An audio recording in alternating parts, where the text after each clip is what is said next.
ډېر ناراسته خلک یې هغې په دې رمضان کې پښمني ته نه راپاڅېږي او وایي زه مړه په نهره به یې ونیسم. حال دا دی چې په دې پښمني سره الله پاک موږ ته 9 غټې غټې فایدې زموږ نصیب کېږي. هغه 9 فایدو نه چې موږ او تاسو خبر شو انشاءالله بیا به زموږ نه هغه پښمنۍ نه پاتې کېږي. خامخا به کوشش کوو چې راپاڅېږو. د ټولو نه اولنۍ فایده دا ده چې په دې پښمني سره الله پاک د انسان په کور کې برکتونه رالیږي او دا د یو صحیح حدیث نه ثابت دی. رسول الله صلی الله علیه وسلم فرمایي تسحروا فإن فی السحور برکه.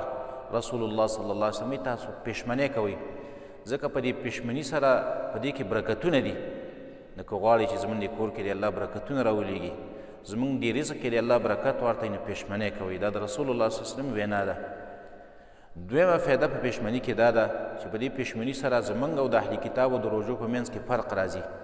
زموږ او د یهودو او د نصاراو د روژو په منځ کې فرق راځي. رسول الله صلی الله علیه وسلم فرمایي فصل ما بین صیامنا و صیام اهل الکتاب اکلة السحر. رسول الله صلی الله علیه وسلم زموږ او د اهل کتابو د روژو په منځ کې فرق چې دی صرف دا پښمنۍ دی. پښمنۍ کول دا زموږ او د هغې په روژو کې فرق دی.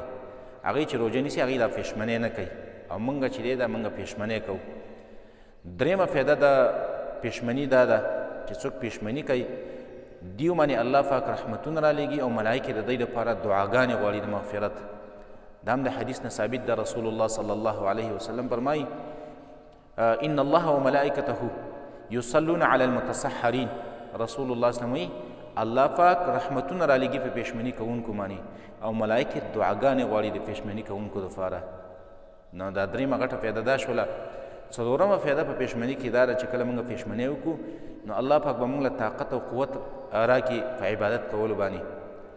او که موږ پښمنۍ زموږ نه پاتې شي نو بیا به د ورځې موږ ډېر ضعیف یو، نو بیا به مونځ هم په صحیح طریقه باندې نه شو کولی، د قرآن تلاوت به هم نه کېږي او دا د عبادت میاشت ده. نو عبادت خو طاقت غواړي. نو چې تا پښمنۍ هم نه دی کړی نو ستا کې به طاقت د کوم ځای نه راشي؟ نو دې سره طاقت او قوت میلاویږي د څه دپاره؟ د عبادت دپاره.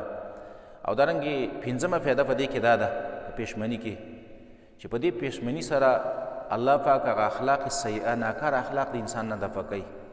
ځکه چې کله انسان ډېر وږی نو هغه نه بد اخلاقي کېږي.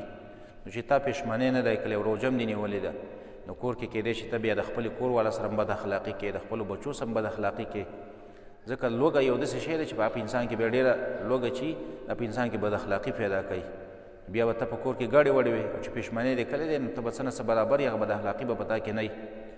دارنګې شپږمه فایده په روژه کې دا ده، په پښمني کې دا ده، پښمني کولو کې چې په دې پښمني سره د انسان بیا نورو روژو ته شوق پیدا کېږي. که تا نن مثلا په نهره باندې روژه ونیول او پښمنۍ دې ونه کړو نو ته به د دې روژې نه یو قسمه ستومانه شي چې دا څومره ګران کار دی، بلې روژې ته به بیا شوق نه کېږي. او که تا پښمنۍ کړی دی نو په دې پښمني سره به څه نه څه طاقت تا ته حاصل شوی نو ستا به بیا بلې روژې ته هم شوق کېږي. دارنګې اوومه فایده په دې کې دا ده په دې پښمني کولو کې چې په دې کې اطاعت رسول راځي. د رسول الله صلی الله علیه وسلم اطاعت پکې رالی. ځکه رسول الله صلی الله علیه وسلم موږ او تاسو ته ویلي چې تاسو پښمنۍ کوئ. نو که موږ پښمنۍ وکړو نو موږ د رسول الله صلی الله علیه وسلم خبره ومنله، او که موږ پښمنۍ ونه کړو نو موږ د هغه خلاف وکړو. او دارنګې اتمه فایده په پښمني کې دا ده، پښمني کولو کې چې دا د پښمني ټیم چې دی دا ډېر د عبادت او دارنګې د دعاګانو د قبلېدلو ټیم دی. نو که موږ او تاسو پښمني ته راپاڅېږو او دغه ټیم کې دعاګانې وغواړو نو هغه دعاګانې به هم زموږ قبول شي. هغه عبادت چې پکې وکړو هغه عبادت اجر به ډېر سوا موږ او تاسو ته میلاو شي. او که پښمني ته راپانسېدو نو ښکاره خبره ده بیا دعا هم زموږ نه نصیب کېږي. دعا به بیا څه وغواړو چې اوده پراته یو او عبادت به څه وکړو. دارنګې نهمه فایده په دې کې دا ده په پښمني کې چې کله انسان پښمني ته راپاڅېږي نو ده ته به انشاءالله د سحر د جمع توفیق هم الله ورکړي، د سحر د مانځه توفیق هم ورته میلاو شي. او که دا پښمني ته نه دی راپاڅېدلی کېدی شي د سحر مونځ هم ترې قضا شي او بیا په رمضان کې مونځ قضا کول دا خو ډېر لوی جرم دی، عامو حالتو کې لویه ګناه ده. نو دا 9 فایدې موږ او تاسو ته د پښمني د وجې نه موږ او تاسو ته میلاویږي. بیا اکثر خلک داسې چې هغه دا پښمنۍ ډېر وختي کوي، په نیمه شپه باندې پښمنۍ کوي. نو په نیمه شپه باندې پښمنۍ کول دا د سنت نه خلاف ده. رسول الله صلی الله علیه وسلم فرمایي ما تزال امتی بخیر ما اخر السحور وعجل الفطر. رسول الله صلی الله علیه وسلم فرمایي چې زما امت به د هغه پورې په خیر باندې تر څو پورې چې دی پښمنۍ ناوخته کوي، په اخر وخت کې کوي او جماعت دی چې دی دا دې کې تلوار کوي، دې کې جلدي کوي.